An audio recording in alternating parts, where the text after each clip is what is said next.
Kita berdoa. Kami telah mempersiapkan hati dan pikiran kami untuk bersama-sama sebentar kami hendak membaca dan merenungkan kebenaran firman-Mu. Biarlah ini menjadi cara dari-Mu dalam mengingatkan kami, bahkan menguatkan kami, agar dalam segala situasi yang kami hadapi di tengah-tengah kehidupan kami hari ini, kami selalu tahu dan percaya bahwa ada rancangan damai sejahtera Tuhan bagi setiap kami. Pimpin hamba-Mu, pimpin kami sekalian di dalam Kristus Yesus, firman yang telah menjadi manusia. Kami datang dan berdoa. Amin.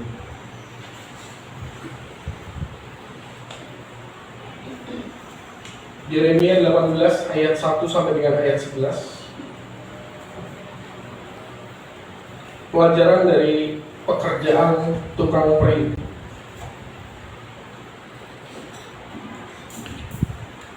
Firman yang datang dari Tuhan kepada Yeremia bunyinya, "Pergilah dengan segera ke rumah tukang periuk. Di sana aku akan memperdengarkan perkataan-perkataanku kepadamu.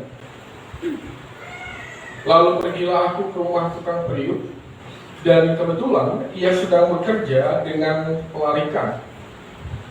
Apabila bejana yang sedang dibuatnya dari tanah liat di tangannya itu rusak, maka tukang periuk itu mengerjakannya kembali menjadi bejana lain menurut apa yang baik pada pandangannya. Kemudian datanglah firman Tuhan kepadaku, bunyinya, masakan aku tidak dapat bertindak kepada kami seperti tukang periuk ini, hai kaum Israel? Demikianlah firman Tuhan. Sungguh, seperti tanah liat di tangan tukang periuk, demikianlah kamu di tanganku, hai kaum Israel. Ada kalanya aku berkata tentang suatu bangsa dan tentang suatu kerajaan, bahwa aku akan mencabut, merobohkan, dan membinasakannya. Tetapi apabila bangsa yang terhadap siapa aku berkata demikian telah bertobat dari kejahatannya, maka menyesallah aku bahwa aku hendak menjatuhkan malapetaka yang kurancakan itu terhadap mereka. Ada kalanya aku berkata tentang suatu bangsa dan tentang suatu kerajaan, bahwa aku akan membangun dan menanam mereka. Tetapi apabila mereka melakukan apa yang jahat di depan mataku dan tidak mendengarkan suaraku, maka menyesallah aku bahwa aku hendak mendatangkan keberuntungan yang kujanjikan itu kepada mereka.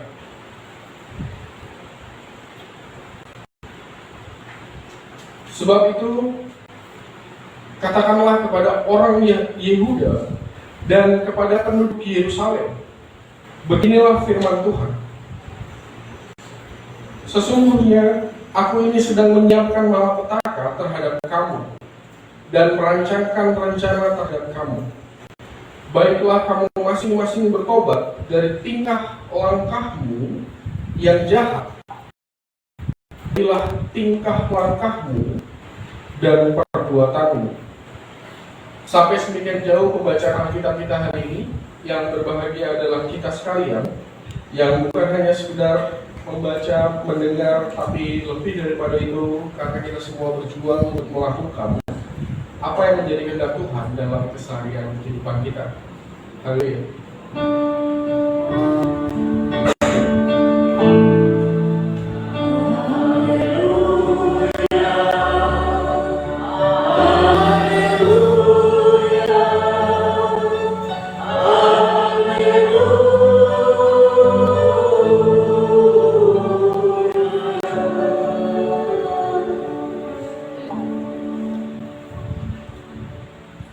Shalom Bapak Ibu semuanya.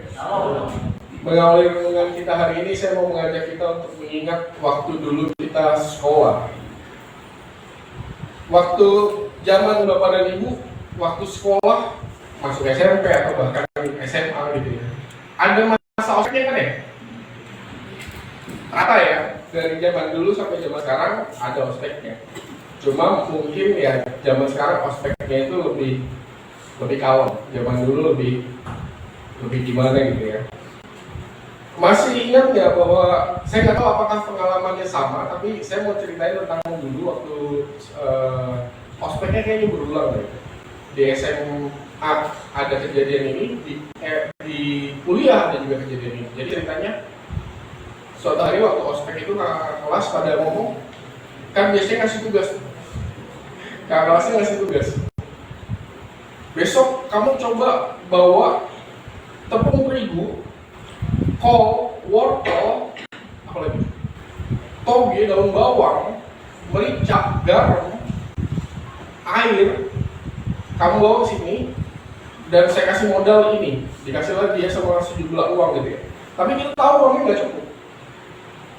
Ya kalau misalnya zaman sekarang misalnya dikasih uangnya cuma 2.000 gitu ya. Bawa tuh semuanya, telur jangan lupa gitu. Wah semuanya bingung kan, gimana caranya cuma dikasih uang segini, bawaannya harus sebanyak itu. Bingung-bingung lah semua orang. Besoknya ditanya sama kakak kelasnya, lalu ya pada bawah memang, pada bawah. Dan otomatis uangnya kelebihan, pastinya. Katanya tiba-tiba ada anak yang bawa, ini kan, yang dibawa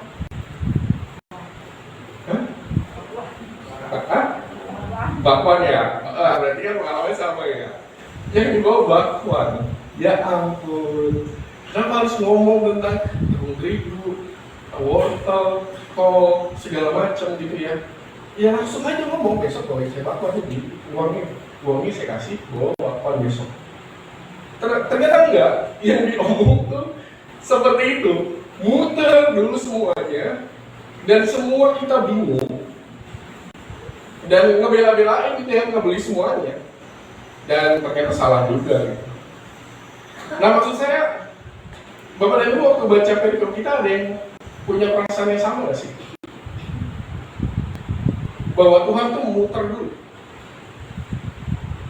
Mau ngomong sesuatu, dia tuh muter dulu. Nggak straight to the point. Kenapa sih harus dibawa dulu ke tukang terigu gitu ya? Padahal kan simple aja. Kalau misalnya mau ngomong tentang hal ini ya, nggak perlu tuh dibawa dulu ke tukang periuk. Nanti Bapak dan Ibu coba deh baca seluruh kitab Yeremia ini. Yeremia ini salah satu kitab yang, enggak salah satu, ya salah satu lah. Salah satu kitab yang paling banyak Allah menggunakan alat peraga. Salah satunya ini, melalui tukang periuk. Kan muter dia, Tuhan yang maksudnya. Sebenarnya bisa ngomong straight to the point gini. Yeremia mau sampaikan ke bangsa Israel. Ini kan mereka kan nggak tobat-tobat ya. Nanti biar tahu rasa nih kalau misalnya mereka dihukum. Tapi sewaktu mereka bertobat nanti, sewaktu dihukum, mereka akan dipulihkan. Karena apa? Karena akulah Tuhan semesta alam. Selesai. Kan bisa begitu. Nggak perlu harus muter dulu. Yeremia, pergilah ke rumah tukang periuk. Pergi dulu, bingung dulu Yeremia mikir ngapain bisa ke tukang periuk. Lalu kemudian Yeremia ngelihat tukang periuknya, oh dia lagi bikin tembikar, benar istilahnya. Bikin ya periuknya dibikin dan kakak lihat, lalu kemudian kayak film Ghost ya, tiba-tiba periuknya rusak, dibetulin lagi sama yang bikin. Dan hanya untuk mengatakan apa yang intinya sama seperti tadi, yang seharusnya bisa straight to the point. Kan hanya untuk mengatakan ayat berapa tuh tadi? Yang dimulai dari masakan, ayat 6. Masakan, aku tidak dapat bertindak kepada kamu bangsa Israel seperti yang dilakukan tukang periuk ini. Tapi harus jalan muter dulu. Muternya jauh banget, nggak langsung gitu. Jadi kenapa Tuhan harus melakukan jalan berputar seperti itu? Pasti ada maksudnya. Nggak mungkin nggak ada maksudnya. Kalau menurut Bapak dan Ibu, maksudnya Tuhan apa? kalau yang saya refleksikan, kenapa tidak cukup dengan pernyataan-pernyataan yang straight to the point, yang seharusnya orang akan langsung dengan cepat merespon, cepat mendengar, dan kemudian cepat merespon. Iya, kalau responnya bagus gitu ya. Kamu nanti dihukum, kamu nanti dipulihkan kalau kamu bertobat. Kenapa? Karena aku adalah Tuhan semesta alam. Itu kan straight to the point. Iya, kalau direspon cepat dan responnya bagus.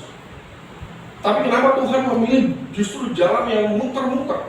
Adalah karena ya memang semua orang membutuhkan sesuatu yang benar-benar konkret. Benar nggak? Yang nggak abstrak, nggak mengawang-awang gitu. Setiap kita, saya, Bapak dan Ibu, membutuhkan apa? Membutuhkan sesuatu yang konkret. Contoh yang nyata, yang bisa dilihat. Mungkin itu sebabnya kenapa Tuhan nggak bela-belain jalannya harus muter. Nunjukin ke Yeremia, lalu Yeremia menceritakan ke bangsa Israel. Melalui apa? Melalui contoh konkret yang dilihat dan bisa dibayangkan oleh orang Israel. Oh iya ya, kenapa kalau tukang pribadi sebegitu baiknya, kalau dia melihat yang dikerjakannya itu tiba-tiba meleot, tiba-tiba jadi rusak, kan dia nggak tinggal diam, dia akan memperbaiki lagi supaya bagus lagi. Sesuatu yang nggak abstrak, sesuatu yang justru konkret, bisa dibayangkan, bisa dipikirkan, dan kemudian bisa ditangkap bahwa oh iya, sama seperti tukang priuk, Tuhan akan melakukan hal yang sama. Kira-kira kayak gitu. Dan itu penting. Kenapa Tuhan rela harus muter, nggak straight to the point gitu ya? Karena semua orang seringkali nggak secepat itu untuk percaya dengan sesuatu yang straight to the point. Contoh ya, Tuhan, saya ini jahat. Nggak usah diomong lagi lah, saya jahatnya bagaimana. Terus kalau saya datang Tuhan, apakah Tuhan masih mau memulihkan kehidupan saya dan memperbaiki kehidupan saya? Kalau ibu sama bapak ketemu dengan orang kayak gini, jawabannya kan pasti mudah ya. Datanglah Tuhan, Tuhan pasti memulihkan, memperbaiki. Dia langsung percaya. Bagus kalau langsung percaya. Tapi kemungkinan besar dia akan terus-menerus mengulang-ulang bahwa Tuhan, saya ini jahat. Dia mungkin datang, tapi di dalam hatinya tetap aja dia berpikir, Tuhan, saya ini jahat. Tuhan mau nggak memulihkan? Tuhan mau nggak untuk memperbaiki kehidupan saya? Biarpun semua orang bilang Tuhan bisa memulihkan, tetap aja kadang-kadang nggak nyampe, nggak bisa diterima dengan sebaik itu. Makanya butuh contoh-contoh yang konkret, dan contoh-contoh yang konkret melimpah sangat. Di mana? Pertama, di Alkitab udah jelas. Yang kedua, mungkin di dalam kehidupan seharian kita. Contoh yang tadi ya, Tuhan, aku ini sangat jahat. Lalu kemudian kalau dia membaca Alkitab, maka carilah tokoh yang misalnya namanya Yefta. Yefta itu kan dari baik, orangnya baik nih, dijahatin sama keluarganya, lalu dia jadi jahat. Tapi keluarganya butuh, balik lagi nih dia, suruh balik lagi, dia jadi baik lagi. Harus siapa lagi? Di PP Zakheus itu kan pandang jahat kan, sama orang-orang.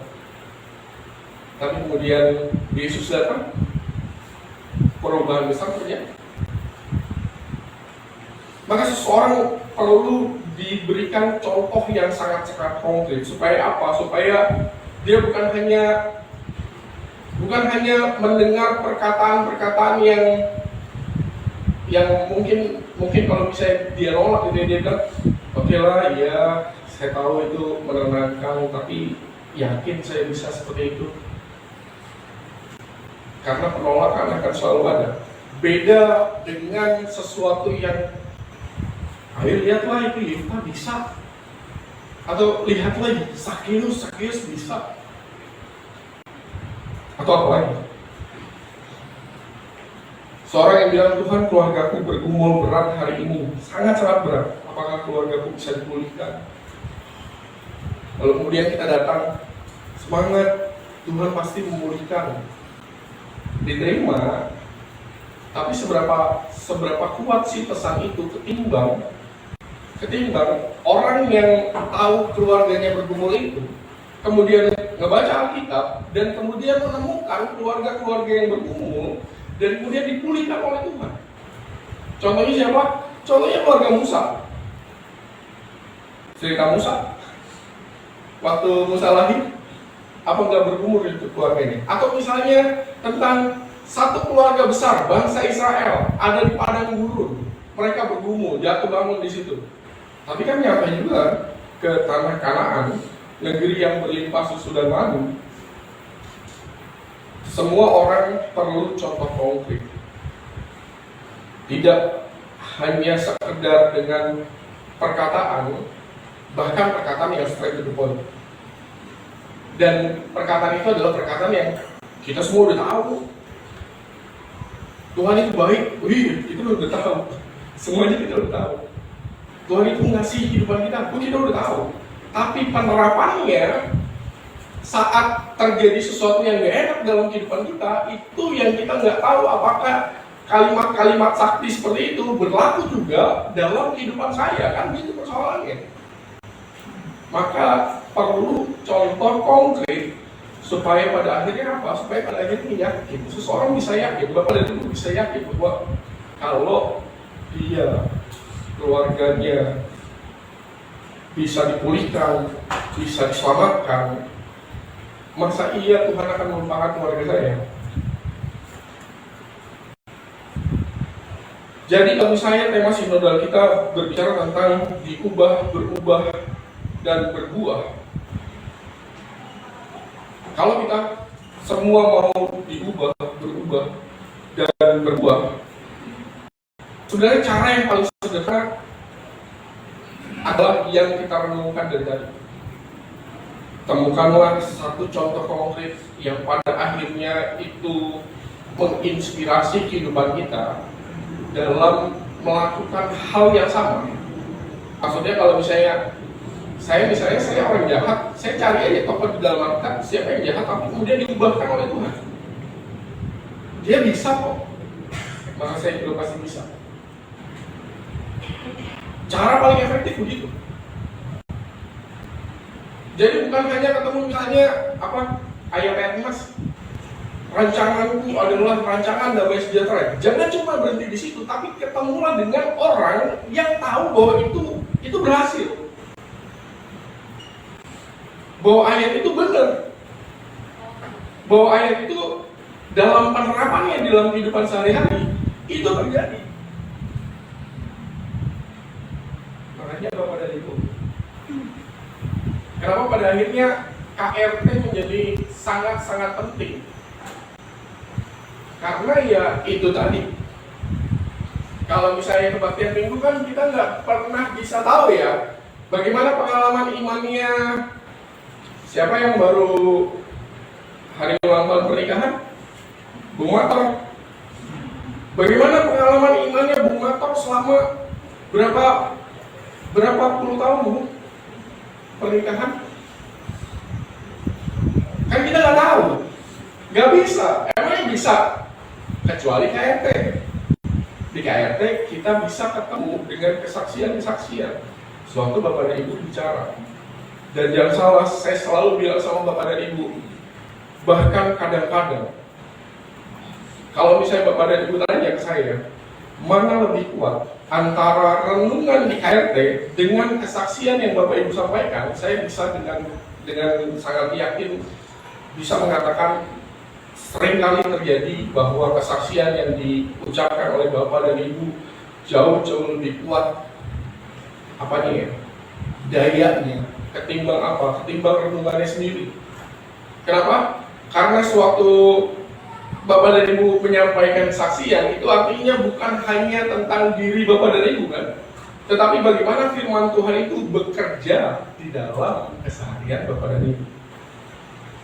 Maka hari ini semoga kita bisa menemukan contoh-contoh konkret untuk pada akhirnya kita mendapatkan kekuatan dari situ untuk memperbaharui dan mengaminkan semua yang firman Tuhan ucapkan. Tuhan menolong, Tuhan memberkati kita. Amin.